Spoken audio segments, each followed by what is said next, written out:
Good evening, ladies and gentlemen. Welcome to this meeting of the Council of the Town of Oakville. I would like to invite everybody in the public to join Council in O Canada. If you'd please rise.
I'm now going to give our opening prayer, followed by our moment of silent reflection, and then the meeting will begin. God, grant us understanding and patience that justice, truth, and honesty may be evident in our decisions. Make us mindful of the needs of the people throughout the town of Oakville. Help us govern with the wider community in mind, and so create in us a desire for progress and responsible action. We ask this in your name. Amen.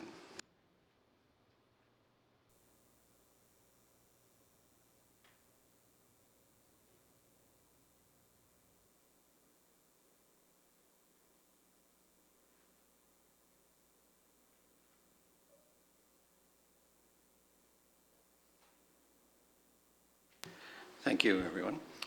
I understand we have regrets from Councillors Duddick and Lapworth, who couldn't be here tonight because of other business. And Council, I'd ask you how you wish to deal with the minutes of your previous meetings. Councillor Johnston moves the minutes. Any separations? A seconder, please. Councillor Knoll, thank you. All those in favor? The minutes are adopted. We have no public presentations for this agenda. In fact, it's quite a short agenda. But we do have the reports from the Community Services Committee and the Administrative Services Committee meetings of August 7th. How do you wish to deal with those? Councillor Robinson moves. Councillor Bird seconds. Any separations? All in favor? Opposed, if any? Those are adopted. We now first to our first discussion item, and this is the surplus land motion that Councillor Robinson and Councillor Johnston introduced at July 8th's meeting. And Councillor Robinson and Councillor Johnston, do you wish to speak to your motion? Councillor Robinson. Well, thank you very much, Your Worship. Not a great deal. I think it's pretty well self-explanatory. It's been around for a couple of months now, or 1 month at least, and this is the oak tree on Yolanda that we want to save. We were given the impression it would be saved by not selling the lot until such time as the tree might die, but it seems well and healthy yet, so I would appreciate support of Alan's and my motion to keep that tree there, keep the lot in our ownership as long as the tree is alive. Thank you, Councillor. Councillor? Thank you. Discussion? All in favor? Opposed, if any? Carried. All right, Council, you have your information items which have been circulated electronically and your status of outstanding issues report. And we have an item of new business, as I understand it. Councillor Robinson?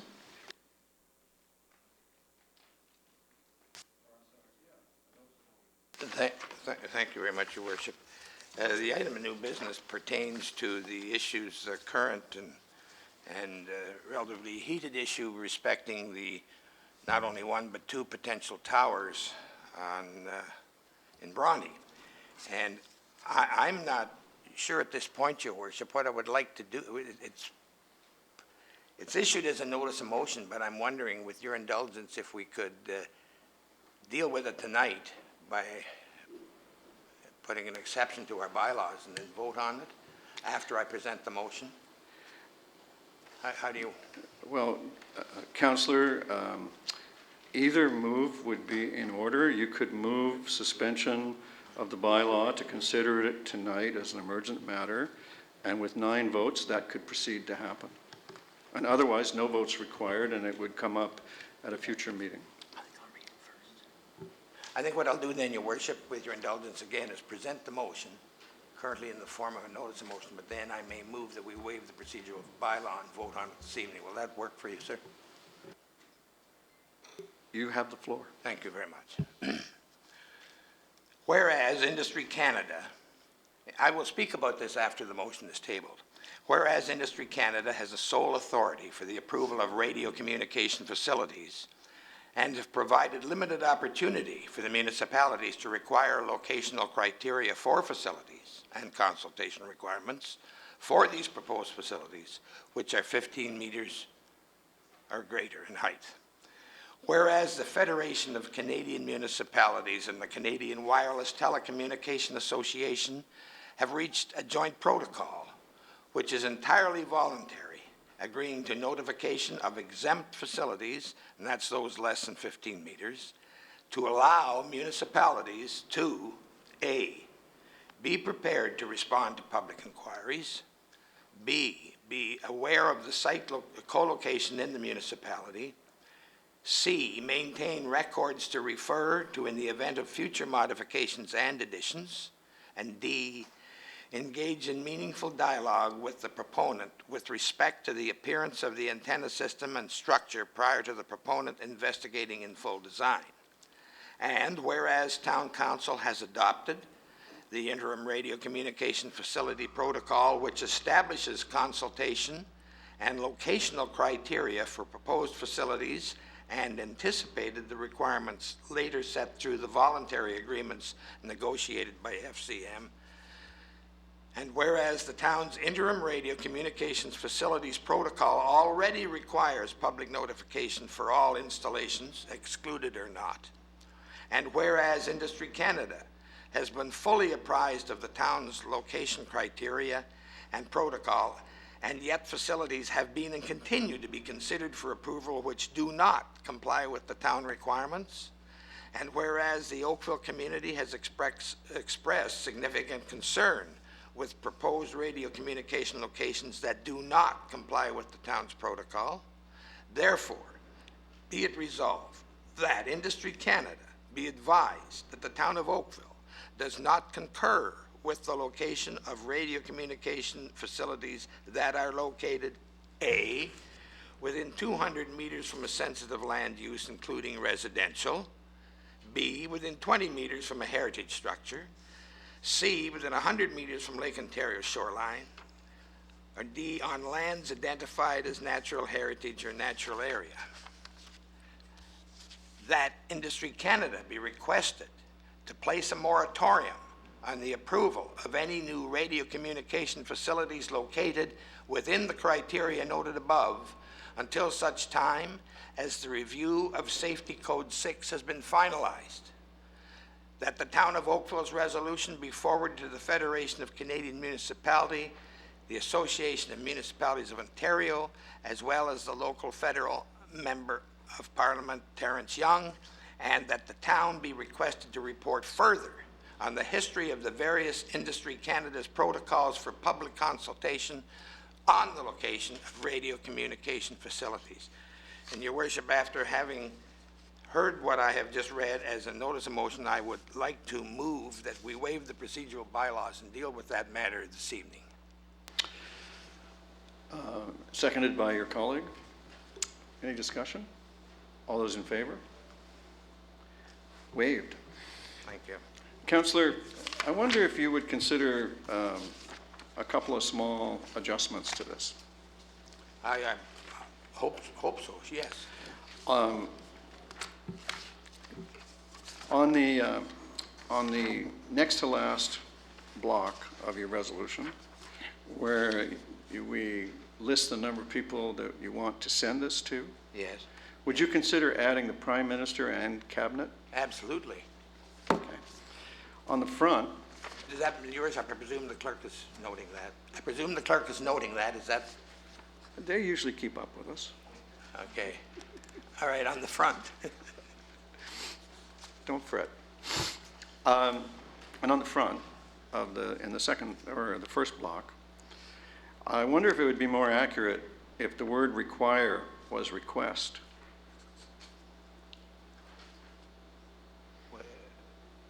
Right in the first whereas? So it's the first whereas, provided limited opportunity for the municipalities to require locational criteria.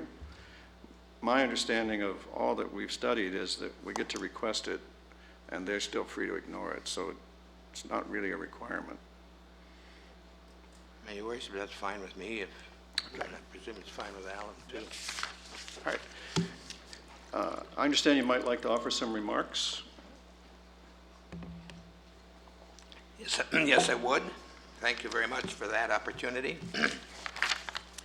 My remarks, Your Worship, are prepared in advance and written, so I'm going to read them. And I'm going to start off by saying we've been blindsided again by Bell, and now Rogers are at it.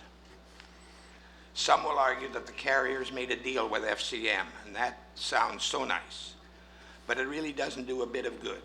The deal needs to be made with Industry Canada, the federal government, and our Member of Parliament.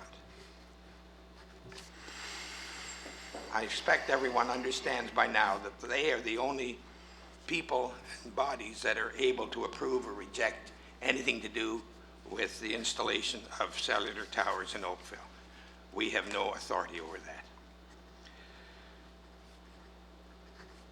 I see Protocol 2 and 3 in particular were much more favorable than Protocol number 4. These were the federal protocols, and they were introduced, the number 4 was introduced by the federal government in 2008, and it was very significant.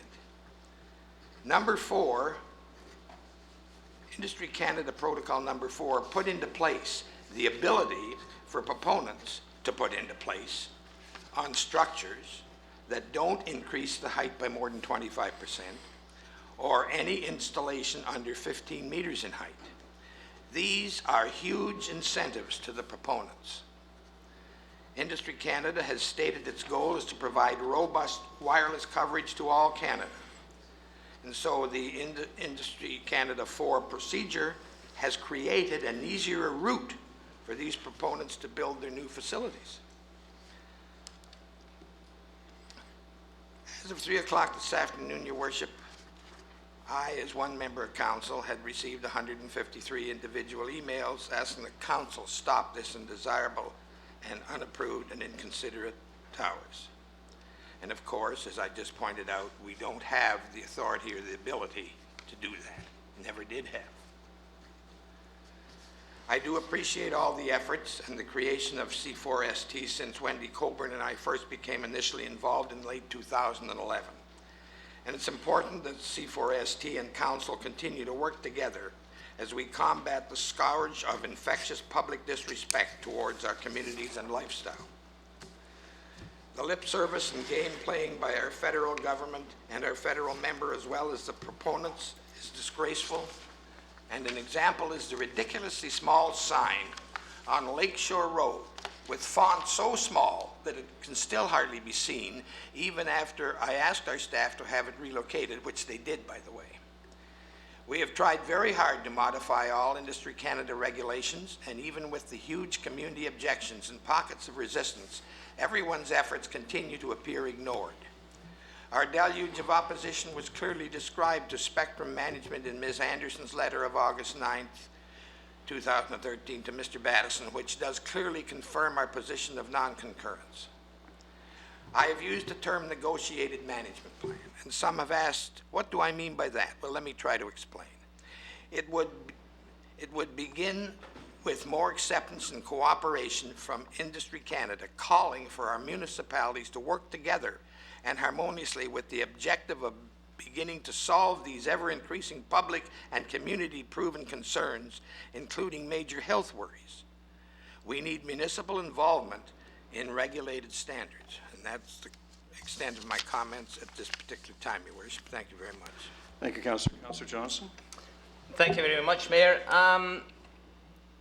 The protocol we previously adopted has been ignored by the federal government, so I think it's only right that and this is basically a reiteration of that and a reaffirmation of our belief that what should be going on.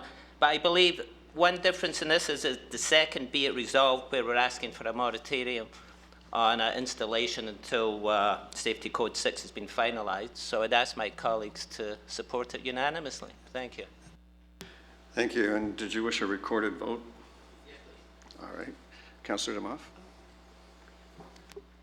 I'm actually looking to my colleagues in Ward 1 to ask if we could add something. We're requesting them to place a moratorium, some kind of ask for a response back from Industry Canada so that they don't just ignore it. So that Industry Canada be requested to place a moratorium on the approval and report back to the town of Oakville, or some such wording as you may like, just requiring them to get back to us. So we're not just going to ask them, we're going to ask them to tell us either yes we will or no we won't, and why. Well, I can comment. That would be fine. I might just like to check with somebody other than us just to determine the correct wording for that. Does anybody have anything they... That would be well within the ambit of the bylaw that gives the clerk the room to adjust things for grammar and meaning. Yeah, that's fine. So I think it's clearly understood that we'd like a response with reasons. Yeah, That's with the reasons, most, of course. I mean, we'll know whether they do it or not, that's a response, but the reasons we wouldn't get, we may still not get, but at least we're asking for them. So the mover and seconder have adopted that so we won't need to amend it to do that because they've embraced it as, we should read it that that's what they meant. Okay. Anyone else? Councillor Knoll. Oh, I'm sorry, Councillor Elgar, then Councillor Knoll. Oh, okay. So, is it Councillor? This side usually complains that I'm ignoring them, so it's your turn tonight. Okay. Councillor Elgar, Knoll, and Adams. Thank you. Through this to staff, we spent a lot of time on this in the last year and a half or more, and can you be very succinct on what we are doing differently tonight than what we passed last year, specifically? Through you, Mayor Burton, I think the major change is the one that Councillor Johnston mentioned, which we're actually asking, if nothing else, to respect with a moratorium until they complete the review of Safety Code 6. I guess my point is I just want to make sure that everybody understands we can only request. We can't require or say they shall do. Because I'm very afraid that people are going to get a false sense of hope that we actually have any control of what the federal government does relating to cell towers in Canada. Because it's pretty clear to me what kind of land use controls we have with regard to cell towers, and it's absolutely zero, basically, from anything I have ever read. Can staff confirm that for me? Through you, Mr. Mayor, to Councillor Elgar, you're correct that we have absolutely no authority over any of the cell towers. Our protocol has been in place since, I think it was May of last year. There has been several approved contrary to the protocol we put in place, so I think that's very good evidence that we have no authority in this. But as Mr. Green has said, the one difference in this resolution that is not currently in place is that we're asking for them to do something specific to Safety Code 6 and a moratorium on it. Whether or not they respond is up to them. Thank you. I have no problem supporting what we have before us tonight, but I'm certainly nervous that people might think that we're really going to take the tiger by the tail here and change it. And really, we will not do that. I'm very concerned. The only thing we can do is direct it to every member of Parliament federally to have any difference at all here going forward. Thank you. Is that a suggestion to the mover and seconder to add every MP? I feel we should. This is a Canada-wide issue, and I don't see why we wouldn't. Absolutely, the more the better as far as They're thrilled with your idea. Thank you, Councillor. Councillor Knoll. Well, that completely trumps what I was going to ask. I was just I was just going to suggest to Councillor Robinson, who read into the motion, only MP Terrence Young, but a good chunk of our constituents in the north are represented by Cabinet Member Lisa Raitt. So it should be both federal members of Parliament, and if you're going to name them Young and Raitt, just so that it's My clear. apologies, Counselor, that was an oversight leaving her out. Well, you don't have to apologize. I just want to make sure she's in the cabinet table as well. So I think there's some serious importance to making sure that she's fully aware of everything we do on this issue. Councillor, thank you. Councillor Adams and Councillor Khan. Most of my comments have already been made by Councillor Elgar, thank you. And the only other question I had for our staff is, based on this motion that's before us, do you have any comments for us about changes, typos, things that we should consider to amend to improve the quality of the debate and discussion? Through you, Mayor Burton, we actually worked with the councillor on development of this motion. So I think the embellishments that we've seen tonight are good ones. Very good. And the only other thing I'd say to the members of the audience is you got to get to your member of parliament, because that's where things change on this particular matter. Thank you, Councillor. Councillor Khan. Thank you, Your Worship. Councillor Johnson, Councillor Robinson, I will be supporting this motion, but I have to say I'm supporting it out of frustration. We've already brought a similar motion a while ago. It was completely ignored. We were stonewalled. And now we have more noise from the citizens who are upset about another cell tower, so we're bringing this motion. Next month, it might be another motion. I think it's time that the public realize that this is strictly under the domain of the federal government, and so far they have completely ignored us. Mr. Green says that this is different because we're asking for a moratorium. What happens if they ignore us on that as well? What happens the next time they put a cell tower? Are we going to bring another motion? The public has to be aware that this is a federal jurisdiction, and they have to stress upon our government to make change. Thank you, Councillor. If I might be permitted to make a couple of remarks, I'll pick up on where the councillor left off. In my view, the federal government is not ignoring council. The federal government is ignoring the people who are concerned about this, and they've been doing it for a very long time. I want to thank Councillor Robinson for alerting his community to this by contacting residents and by contacting the media and by contacting C4ST, Citizens for Safe Technology. And I want to say this has been a very good opportunity to help people learn that our protocol has gone from being condemned by Industry Canada at FCM a couple of years ago, I guess last year, to a very model of protocol. If you'll reflect on the fact that one of the two unusual things in our protocol requires notification of the public for all installations, including what Industry Canada calls excluded installations, shorter than 15 meters and so on. All of the excluded installations. And we also have the 200-meter setback.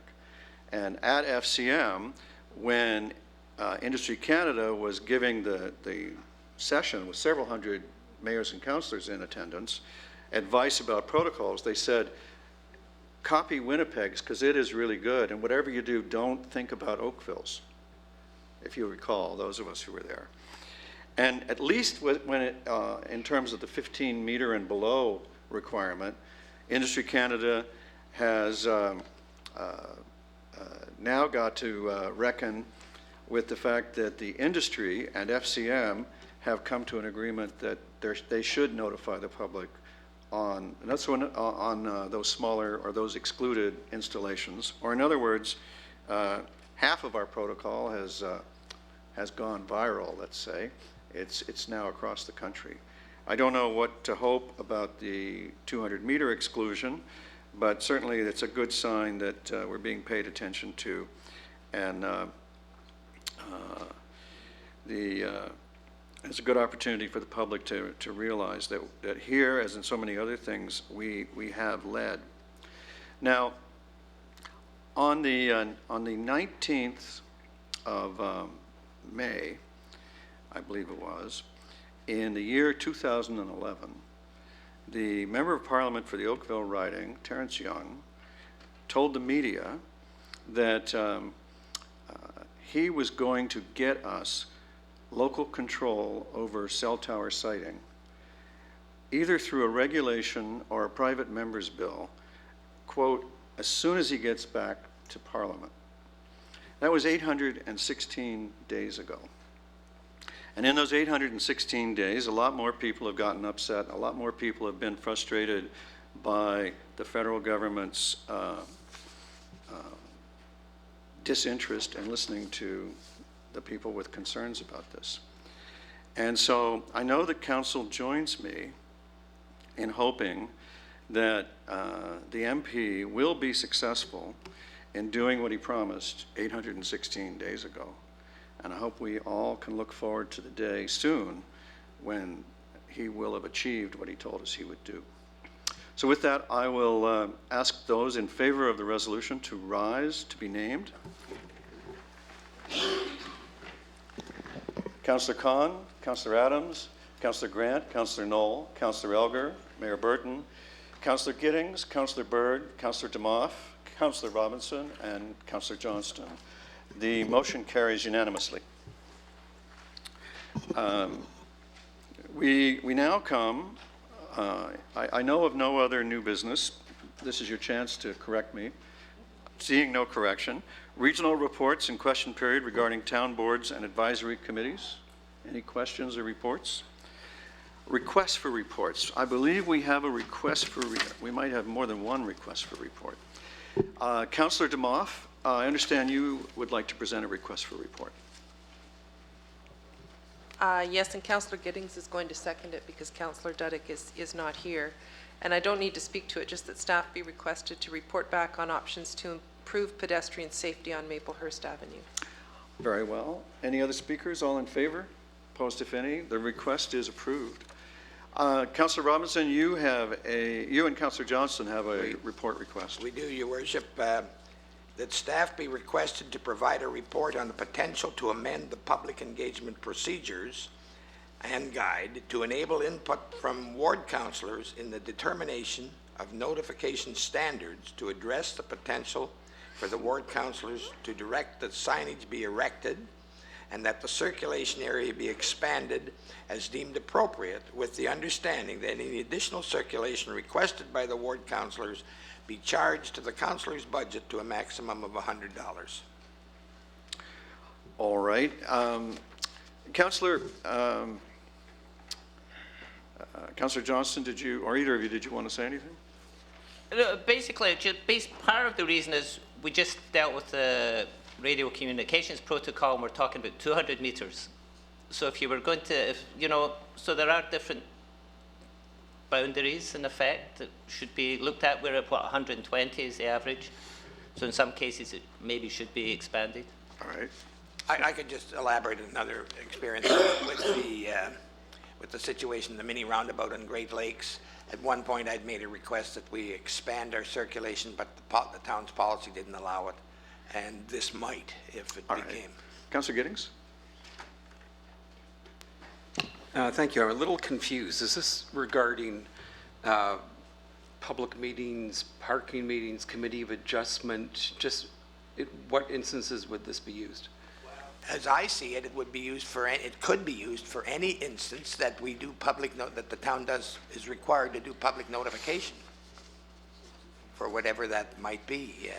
Zoning amendments, committee of adjustment, anything that we have a boundary on to send out notification, but beyond that, there is no notification.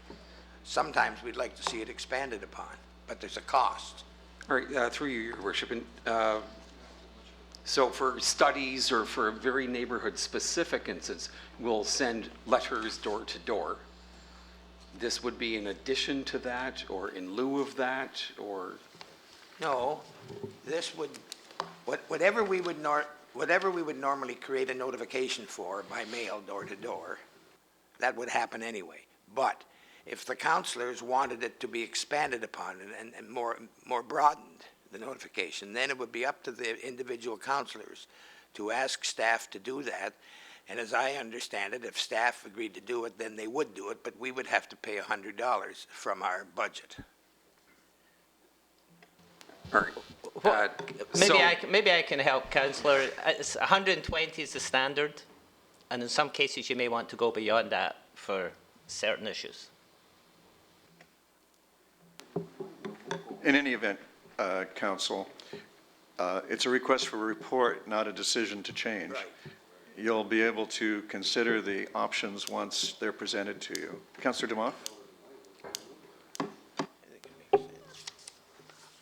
Is the report only asking for it to be changed to allow input from ward councillors? Because maybe it should just be looking to whether we expand it for all of, like looking at the notification procedures in general, as opposed to just being input from ward councillors, because I know it will come back to us, but I could see it being a hodgepodge. Ward 1, on this thing, you notify within 500 meters, and in Ward 2, you only did 120. Maybe we should be looking at overall the notification procedures, and that could be one option, is input from ward councillors. But maybe we look at expanding it depending on what the issue is. So if it's parking, it's so many meters. If it's creek rehabilitations, it's...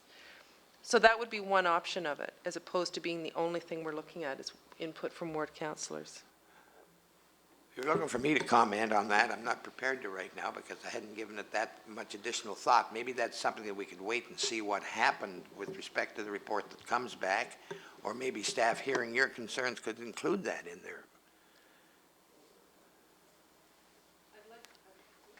I'd like it to be included and not just input from ward councillors. I'm sorry, how would you like it to read? That we look at the potential to amend the public engagement procedures and guide, as well as enabling input from the ward councillors.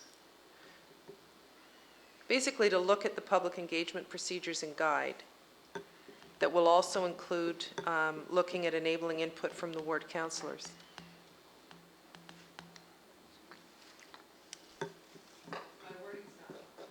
Wording's not great, but if I think you get the gist of what I'm saying.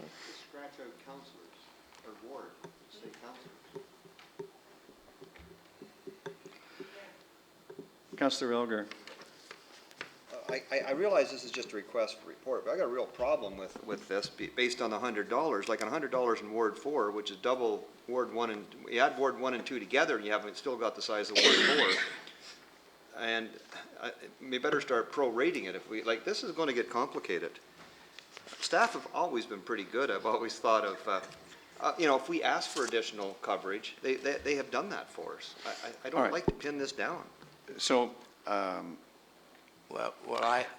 would you, Councillor Robinson, would you be amenable, hearing your colleagues, to change this to say that staff be requested to provide a report on opportunities to improve our public engagement procedures and guide, period?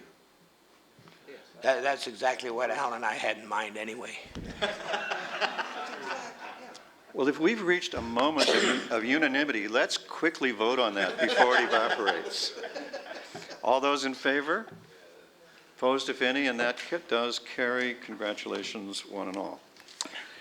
Now, I wonder if we could have a mover and seconder for consideration of the bylaws. Councillor Johnston, Councillor Knoll. This is the authority for bylaw 2013-54, which is the bylaw to amend bylaw 2007-100, which is the bylaw to prescribe standards for the maintenance and occupancy of property, what we know as the property standards bylaw. And it's 2013-81, the bylaw to confirm the proceedings of the meeting. All those, I have a mover and a seconder. I just need a vote. All in favor? Opposed, if any? And that is carried. That completes our agenda.